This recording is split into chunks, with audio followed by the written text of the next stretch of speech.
Muy buenos días. Saludo de manera muy especial esta sesión preparatoria del Foro Permanente de Naciones Unidas para las cuestiones de los pueblos indígenas. Celebramos que se esté realizando esta sesión en nuestro país, cosa que pocas veces se ha visto en la historia de Colombia. Saludo de manera muy especial al ministro de Relaciones Exteriores, Álvaro Leiva Durán, a la embajadora permanente de Colombia ante las organizaciones de Naciones Unidas, Leonor Salavata Torres, al presidente del Foro Permanente de Naciones Unidas para las cuestiones indígenas, Darío Mejía Montalvo, a la jefe de funciones de la Subdirección de Pueblos Indígenas y Desarrollo, UNDESA, Rosemary Lane,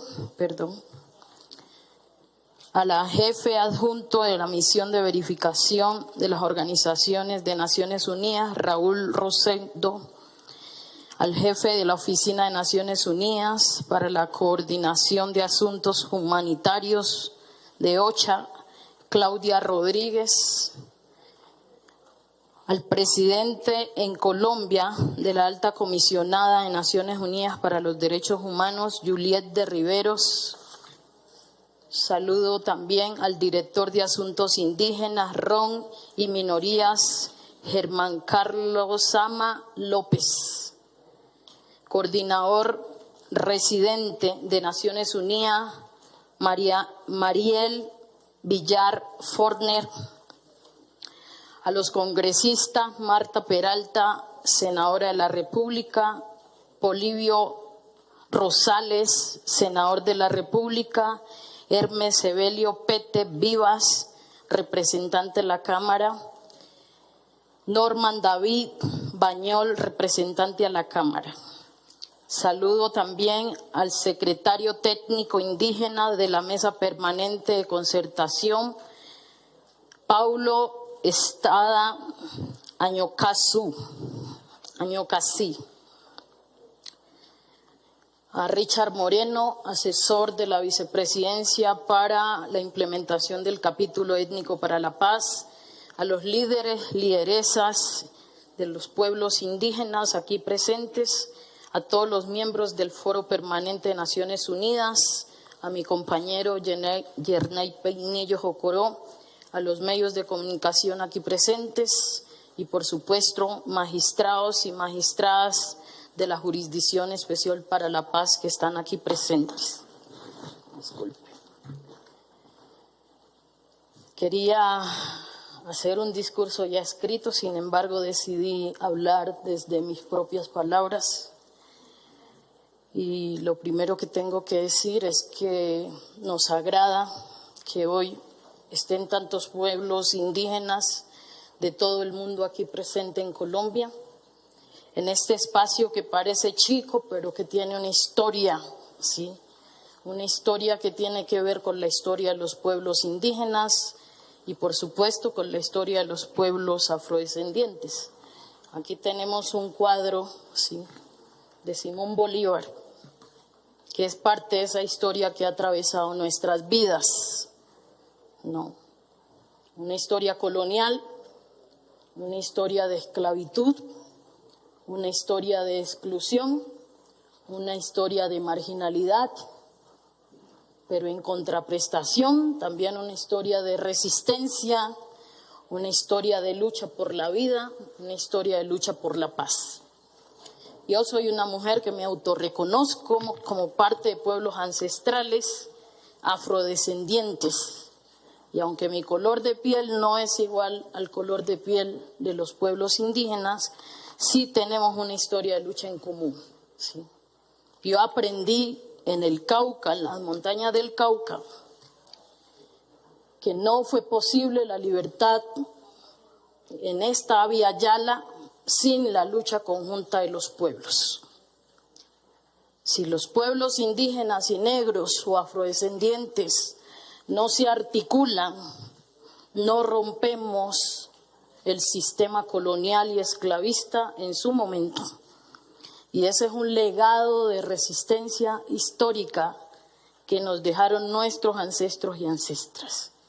Pero también aprendí que en la Constitución del 91, si no hubiera sido por una alianza entre los pueblos indígenas y afrodescendientes, no tendríamos hoy una Constitución que se reconoce como o reconoce al Estado social de derechos. Una Constitución que pone los derechos humanos, que pone el derecho a vivir en paz, que pone la dignidad en el centro. También aprendí, ¿sí? Y por supuesto esa Constitución y esa alianza entre los pueblos hizo que la población afrodescendiente se le reconociera sus derechos, así fuera en un artículo transitorio que es el artículo 51. Y en las resistencias más cercanas de las que soy parte, y por eso llegué aquí como vicepresidencia de la República de este país, también aprendí que si los pueblos indígenas y afrodescendientes no trabajaban juntos, no avanzaríamos en dar el paso hacia la paz, que dio como origen el capítulo étnico para la paz, que ahora estuve en el bando de tirar piedras para que fuera posible y ahora tengo la responsabilidad delegada del presidente de la República de ayudar y contribuir en la implementación del capítulo étnico para la paz. Digo todo esto y pongo todos estos antecedentes porque la estrategia colonial del sistema que hemos tenido ha sido el divisionismo, dividir a los pueblos, dividir a las comunidades. Y esa división, ¿sí?, en la que hoy no podemos caer, tiene a los pueblos enfrentándose en el departamento del Cauca o tiene a los pueblos enfrentándose en la Sierra Nevada de Santa Marta. Repetir esa visión colonial, porque se sabe que cuando los pueblos se juntan, en el caso de Colombia, siempre que los pueblos se juntan, hacen de Colombia un mejor lugar. Y esa juntanza es la que nos ha permitido empujar los derechos y las reivindicaciones de los pueblos en su diversidad.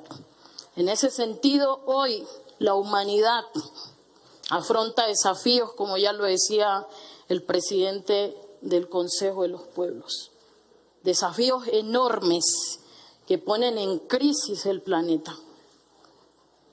De lo que lo llaman ahora o lo llaman los académicos, estamos asistiendo a una policrisis, que es las múltiples crisis que estamos viviendo.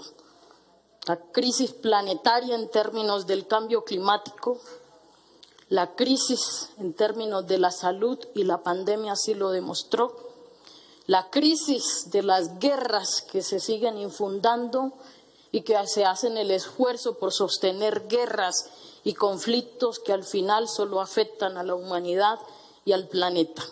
Y la crisis del hambre, que es paradójico porque aunque los pueblos indígenas milenariamente han apostado por conservar las semillas que alimentan a la humanidad, paradójicamente hoy en nuestro país los niños y niñas mueren de hambre y desnutrición.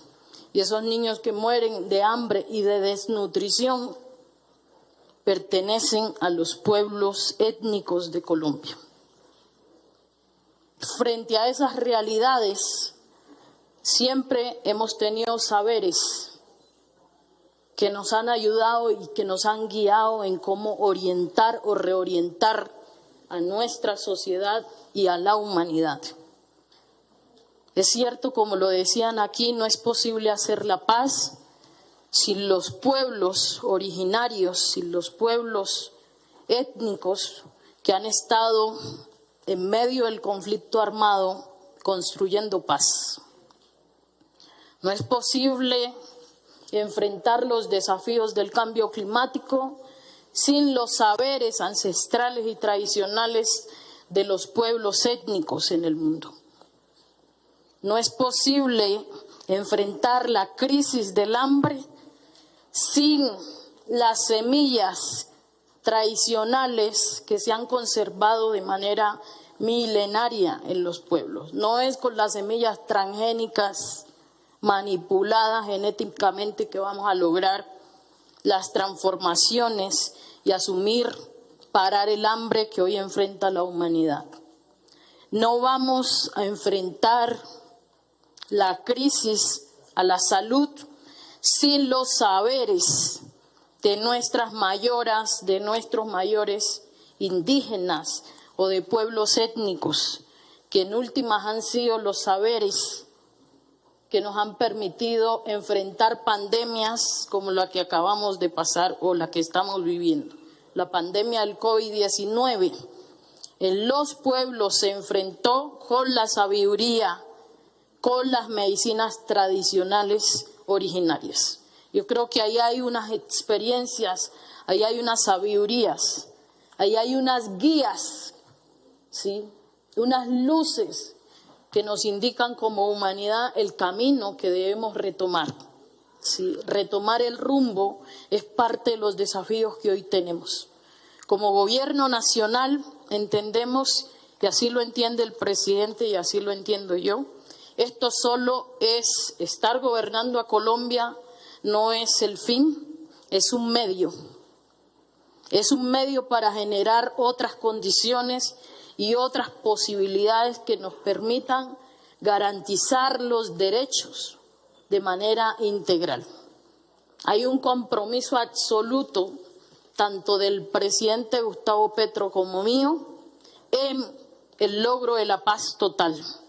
Y la paz total no se logra sin las víctimas del conflicto armado. Y la paz total no se logra sin los pueblos que han sido víctimas desproporcionales, como lo reconoció el acuerdo que se firmó entre las FARC y el Estado colombiano.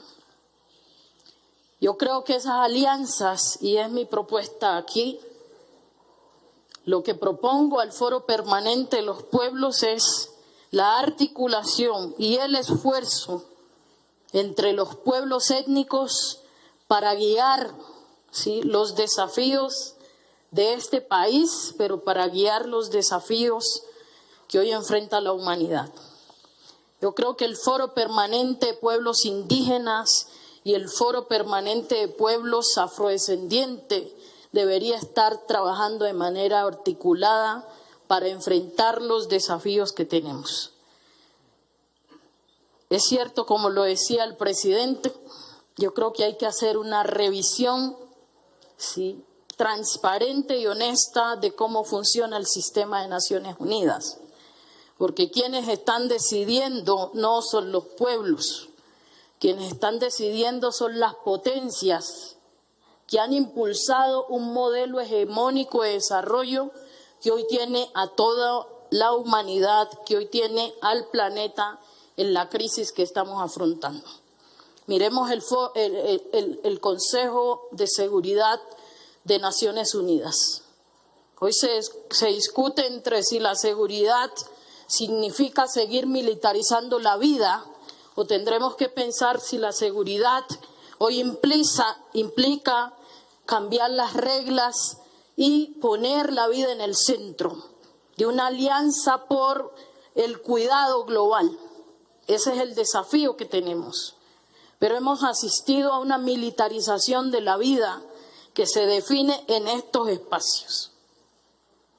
Y ahí, hoy entonces, el desafío y la disputa es si gana la guerra Ucrania o si gana la guerra Rusia. Queremos que nadie gane la guerra, porque al final del día cualquier guerra lo que deja es desastre. Cualquier guerra lo que deja es destrucción. Y como humanidad ya hemos vivido unas guerras mundiales que yo creo no estamos dispuestos a repetir. Por tanto, es el amor, es la alegría, es la sabiduría de nuestros pueblos que nos ayudarán a reorientar el rumbo de nuestra humanidad. Hoy creo que es necesario sí, y lo propongo desde aquí, que el Foro Permanente de los Pueblos Indígenas que va a haber en Nueva York en abril discuta el tema de la política criminal que hemos tenido que padecer, una política que se ha perfilado desde un enfoque racial, y es la política de drogas, que ha criminalizado la sabiduría propia de los pueblos indígenas, que ha estigmatizado el conocimiento tradicional del uso de la hoja de la coca y que ha generado muerte en los territorios. Creo que llegó el momento de poner de manera sincera el debate de despenalizar el uso de la hoja de la coca en los territorios étnicos, en los territorios indígenas. Seguir criminalizando el uso de la hoja de la coca no le va a permitir a Colombia el logro de la paz total, porque sabemos que ha sido esa política criminal, racial, que nos tiene como pueblos sufriendo unas crisis humanitarias terribles. Es el narcotráfico el impuesto desde esa política criminal que hoy está generando los conflictos armados en los territorios étnicos. No es posible que los jóvenes indígenas de Pogue, más de 60, se estén suicidando como un escape a la guerra. La muerte no puede ser el camino que guíe a nuestra juventud. Jóvenes que por no dejarse reclutar de los grupos armados deciden que el suicidio es el camino. Es dolorosa, es la realidad que tenemos en el país, y yo no vengo aquí como vicepresidenta a ocultar las realidades. Venimos a poner las realidades sobre la mesa y a encontrar juntos un camino que le devuelva la paz, que le devuelva la tranquilidad, que le devuelva la dignidad y que le devuelva la alegría a todos los pueblos indígenas, a toda Colombia en general y a cada pueblo étnico indígena de los que aquí están presentes. Muchas gracias. Gracias, señora vicepresidenta Francia Márquez, por